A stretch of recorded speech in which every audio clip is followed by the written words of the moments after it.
what have you found, Diane? Do you find that when you administer this, from your experience, like let's say if someone is at a certain level, I don't want to put a number, but let's say they're at like a, I don't know, like a 4 out of a 10, and then when you go through this exercise, you can bring out everything that's holding them back, and obviously facilitate that conversation. Would you recommend, or do you then kind of try and see if there's an improvement in the shift in the needle, if you will, like 6 months out or a year out, and like have you seen that companies have, I mean, has that changed? Yeah, we're doing, yeah. So what I had mentioned Novartis a little bit earlier. They did that with their engagement surveys. They checked to see if they moved the needle. But to also measure curiosity would be important. And so here's what I do, and this is a lot of what I wrote about in the book that's coming out.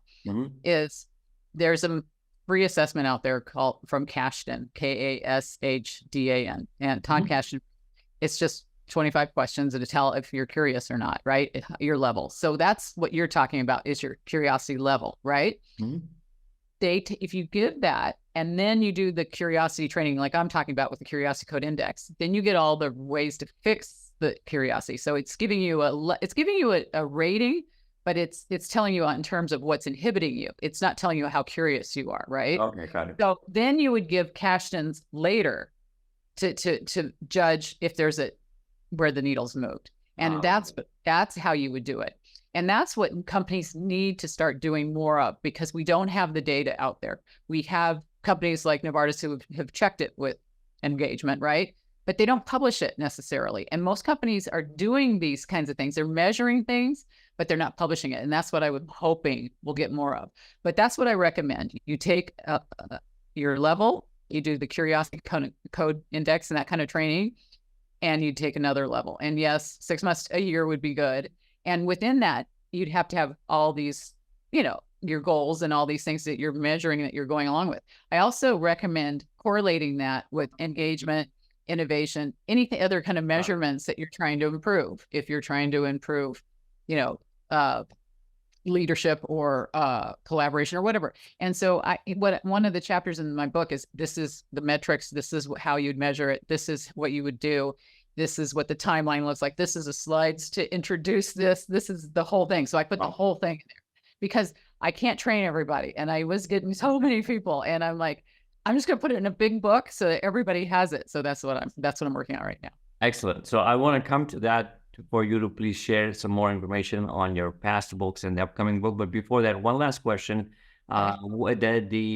So just as a way to close out, Diane, what are kind of the couple things that you would say for our listeners or people watching, to say that, what are the 2 things that maybe a manager or company should kind of just in general keep in mind when you think about curiosity, sort of the do's and don'ts, and specifically for the Gen Z generation? Like if I'm an incoming young employee, right, what should I be mindful of, just as I think about my long 30-40 year career ahead of me?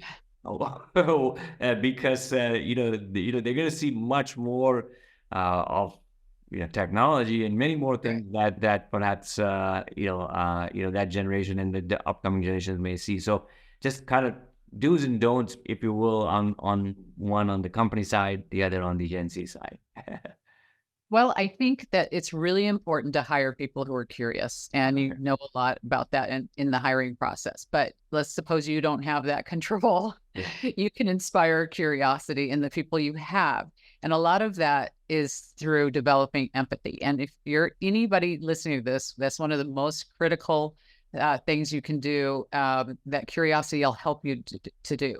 Now, empathy is a big part of emotional intelligence. And I wrote my doctoral dissertation on the impact of emotional intelligence on performance. So this is something that's near and dear to me. And I've had Daniel Goleman, who wrote the book basically on emotional intelligence, on my show. And we've talked about this.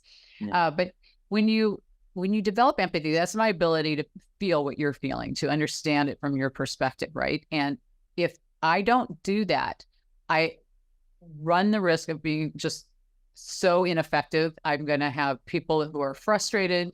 I won't understand what their needs are.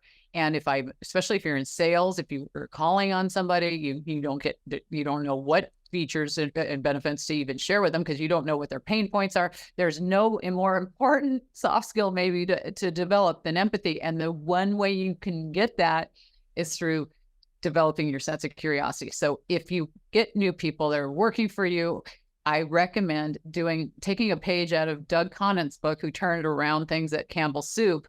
He went to his people and just asked them about themselves. He found out more about them. He wrote them handwritten notes that said, you did a great job because of this or that, because he knew what they were doing, because he asked them questions and he knew about them. And even though he had to write over 30,000 notes, he said, in the time he was at Campbell's, he took the needle of engagement just dramatically from one end to the other.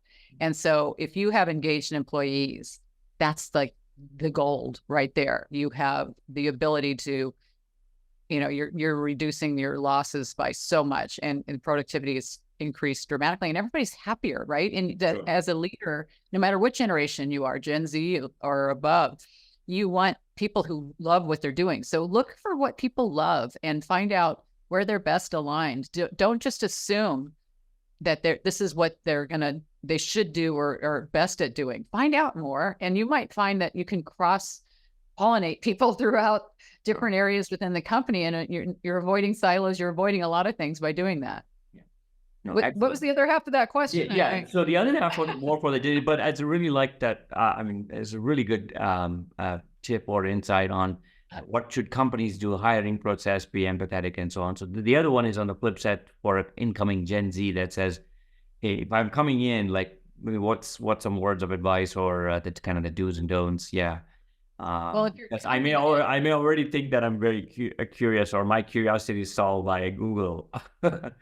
Yeah. Well, a lot of people don't know how curious they are till they take the assessment, which is funny to me, because they go, oh, I was really surprised. I was so low on technology, or I was so low on this or that.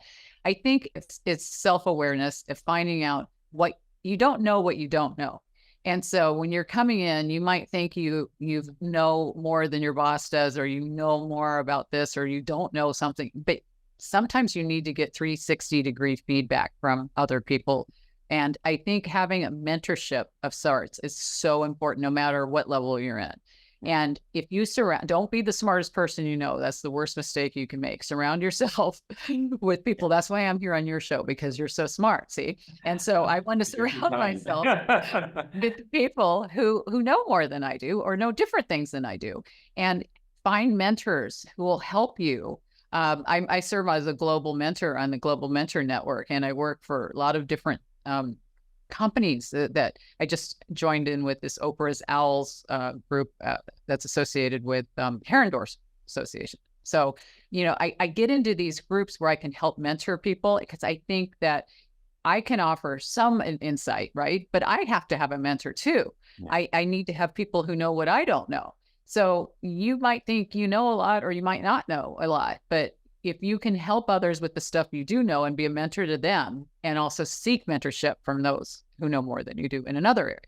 Yeah, lovely. What a great advice. I think it just calls for a lot of humility, and as you say, self-awareness is so critical and so essential at all levels. I mean, we see senior people often working 20, 25 years and kind of lacking in self-awareness. So that's an excellent advice for the incoming Gen Z generation.